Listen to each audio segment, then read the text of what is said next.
अरे आग लगे, ये भी कोई जिंदगी है। सुबह से चिल्लम चिल्ली पुकार सुन के मैं तो तंग आ गई हूँ। अरे वो भी क्या दिन थे जब मैं गांव में रहा करती थी। पहले बड़ी सुखी थी मैं। पहले मेरी जिंदगी क्या थी और अब क्या हो गई है। शहर में तो लोग भेड़ बकरी की तरह जीते हैं। जीने का असली मजा तो गांव में है। क्यों, क्या हुआ माँ जी? आज गांव की बहुत याद आ रही है आपको? अरे हाँ बहू, शहर का जीना भी कोई जीना है। लोगों की आधी जिंदगी तो सड़कों के ट्रैफिक में निकल जाती है और यहाँ रखा ही क्या है। एक बात कहूँ, दिल्ली शहर अब पहले जैसा नहीं रहा। क्या माँ, जब देखो गांव के गुणगान गाती रहती हो। ठीक है, इस बार ना बच्चों के कॉलेज की छुट्टियों में हम सब गांव चलेंगे, ठीक है? हाँ, ये ठीक है। फिर कुछ दिनों के बाद सारा परिवार अपने गांव चला जाता है। अरे वाह, कितनी ताजी और साफ हवा है, कितनी शांति है यहाँ। चल बहू, अब बढ़िया सा खाना बना दे, मजे से आंगन में बैठ के खाएंगे। सुशीला गांव का माहौल देख बड़ी खुश होती है। 2 दिन के बाद गांव की कुछ औरतें सुशीला के घर आती हैं। बड़े दिनों के बाद गांव आई है सुशीला। हमें तो लगा कि तू शहर जाके गांव को भूल गई। और बतिया, तेरी बहू कैसी है? जरा मिलवा तो उससे। अरे मेरी बहू तो लाखों में एक है। बड़ी किस्मत वाली हूँ मैं जो मुझे जानकी जैसी बहू मिली है। हमेशा मेरी सेवा में लगी रहती है और आज तक कभी पलट कर जवाब नहीं दिया उसने। सुशीला की बातें सुनकर सभी औरतें हंसने लगती है।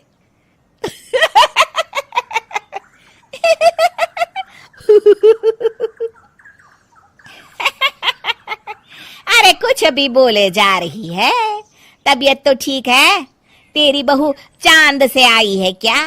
क्यों बहनों, दुनिया की कोई भी बहू अच्छी होती है क्या?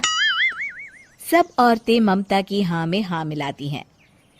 अरे मैं तो कहती हूँ दुनिया की हर बहू सास का खून चूसने वाली डायन होती है, डायन। मैं तो एक बिल में 1000 सांप के साथ रह सकती हूँ, लेकिन अपनी बहू के साथ नहीं रह सकती। हाँ, तूने सही कहा। मेरी बहू तो तेरी बहू से भी 2 कदम आगे है। सब औरतों की बातें सुनकर ममता मन ही मन बड़बड़ाती है। अरे ये गांव सुधर गया, लेकिन औरतें नहीं सुधरी। अगर थोड़ी देर और इनकी बेवकूफी भरी बातें सुनूंगी तो मैं सच में पागल हो जाऊंगी। फिर सुशीला उन औरतों को घर से दफा कर देती है और राहत की सांस लेती है। अरे बहू, जरा बाम लाके मेरे सर पर तो लगा दे। उन औरतों की फालतू बातें सुनकर मेरा सर चकरा गया है।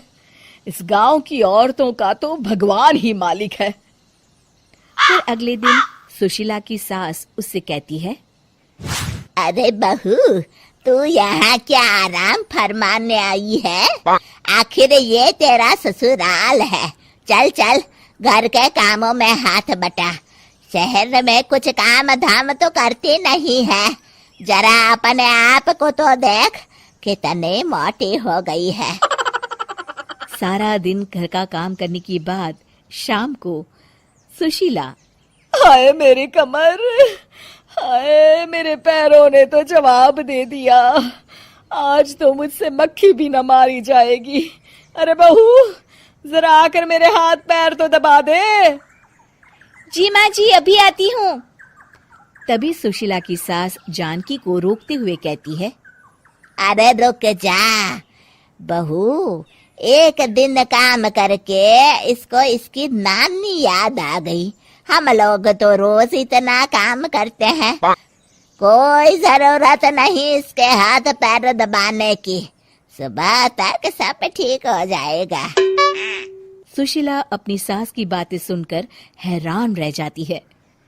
इस तरह धीरे धीरे गांव आने के बाद सुशीला की परेशानी शुरू हो जाती है। फिर एक दिन, अरे आज तो मैं कपिल शर्मा देखूंगी क्योंकि आज संडे है।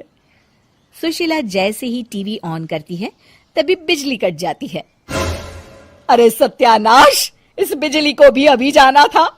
इतने दिनों से मैं टीवी सीरियल देख नहीं पाई। हमारा देश इतनी तरक्की कर रहा है, अरे पता नहीं ये गांव कब सुधरेगा। अरे अब तो 2 दिनों के लिए बिजली को भूल जा, ये तो यहाँ रोज की बात है। अब इस अंधेरे में रहने की आदत डाल ले। हाँ। हे भगवान, अब क्या होगा?